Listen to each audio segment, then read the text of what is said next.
If you are a regular Metro North passenger or sometimes travel on Metro North, then one of the lines you should be familiar with is the Hudson Line that runs between Grand Central and Poughkeepsie. One of the Metro North station stops is Dobbs Ferry. One afternoon in 1980, the town of Dobbs Ferry had witnessed a horrifying sight when an Amtrak and a Conrail train both collided head-on the same track. So how on earth did these two trains collide? Did the Conrail train miss a red signal? After all, the Amtrak train is considered a high priority train unless the Amtrak was instructed to wait for the Conrail train to pass. So which train was at fault? Or did something else happen that it was beyond their control? Well, time to find out. This is the story of the Dobbs Ferry train collision.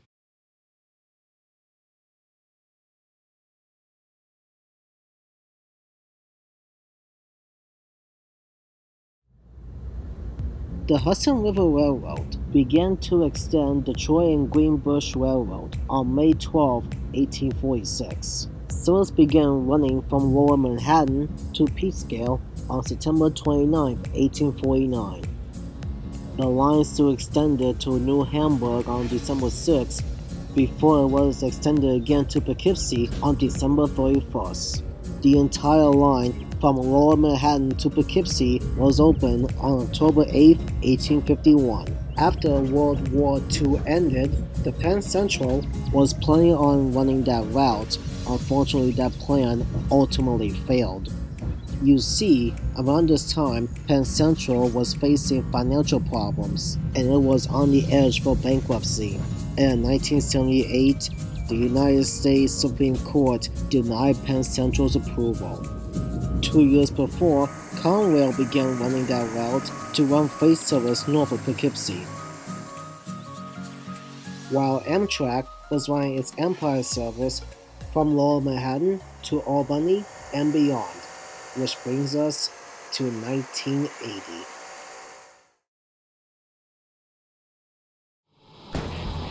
On November 7, 1980, Conrail OPSE-7, or Extra 2806 West, departed Oak Point Yard at the Bronx, New York, on its way towards Selkirk, New York.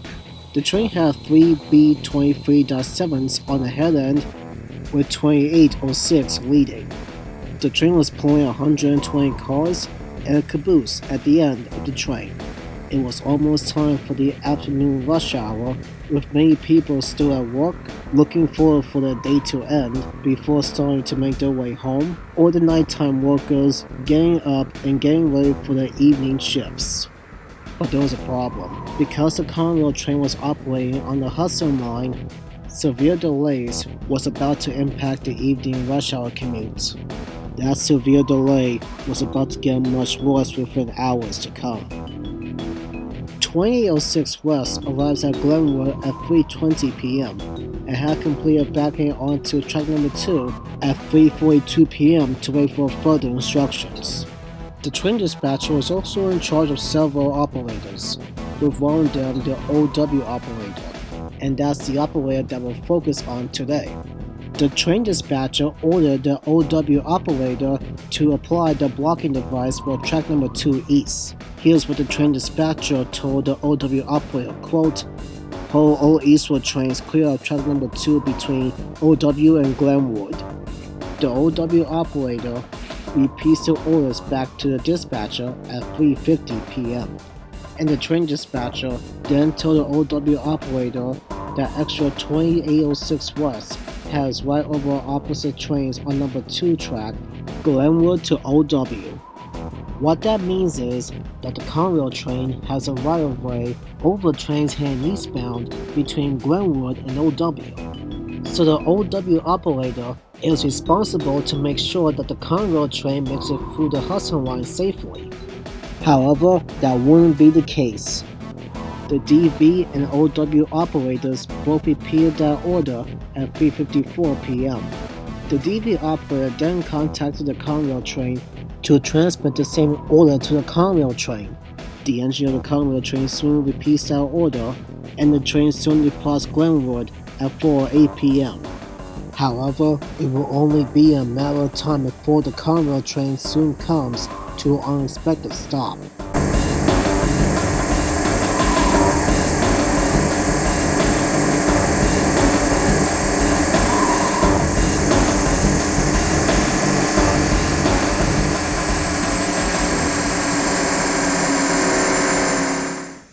Further up the line was Amtrak train number 74, on its way from Niagara Falls towards the Grand Central Terminal. The train in question was a RTL turboliner.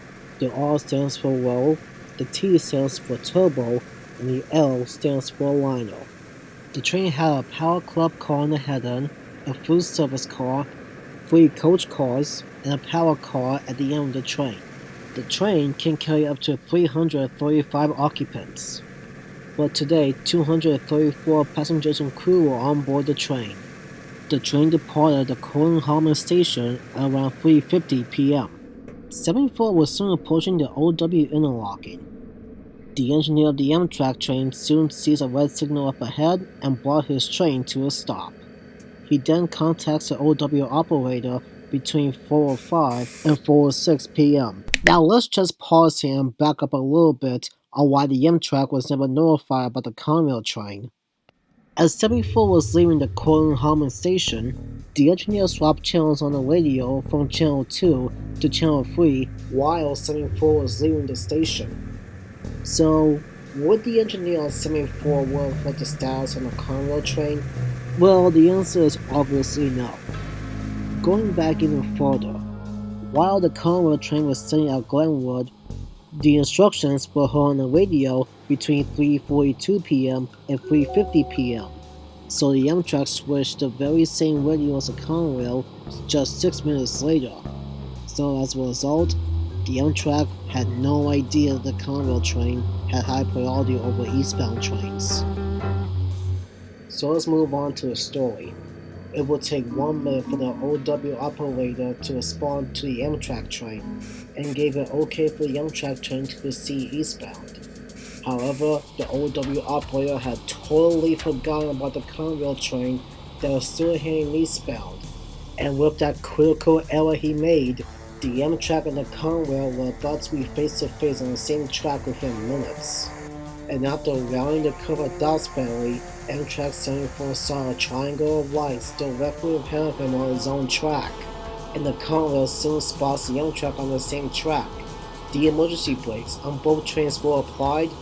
The head-end crew of the Conrail ducks underneath, while the head-end crew of the Amtrak quickly bails out of the power car and rushes through the second car of Kansas without warning the conductor or the passengers to brace for the inevitable.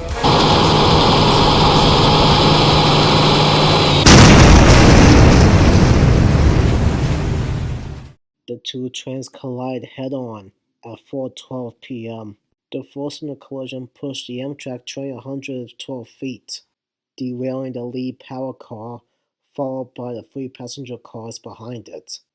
The cab of the lead power car was also shielded off from the impact.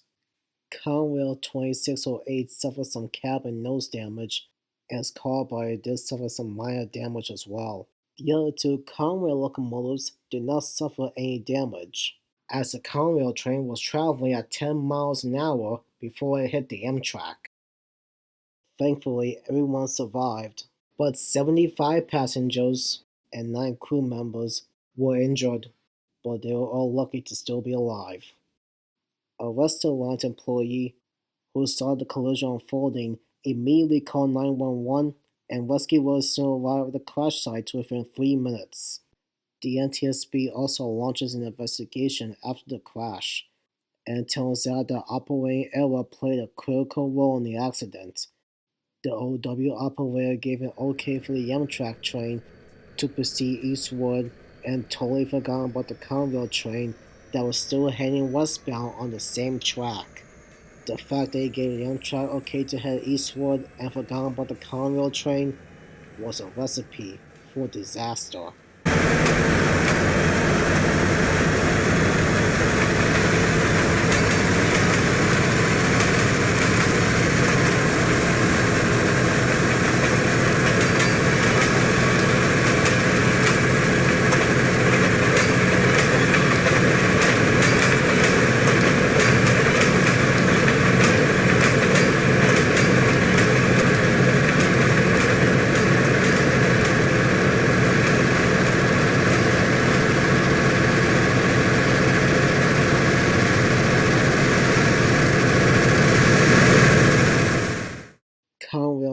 1906 was repaired and was put back into service.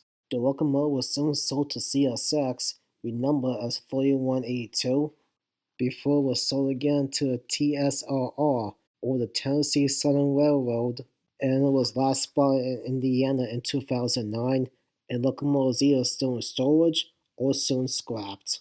The two train units on the Conrail train were quickly put back into service. The status of the lead power car was unknown, so it was either scrapped or repaired and put back into service along with the rest of the cars in the concourse. The conflict between Amtrak and Conrail was far from over.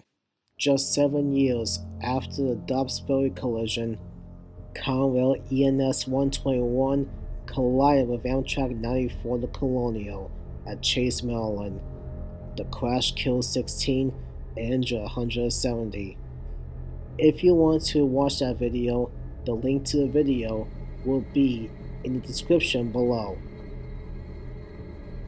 44 years have passed since that collision occurred, but despite this was not the last time the Hudson Line had witnessed a train wreck, but that's a story best saved for another day.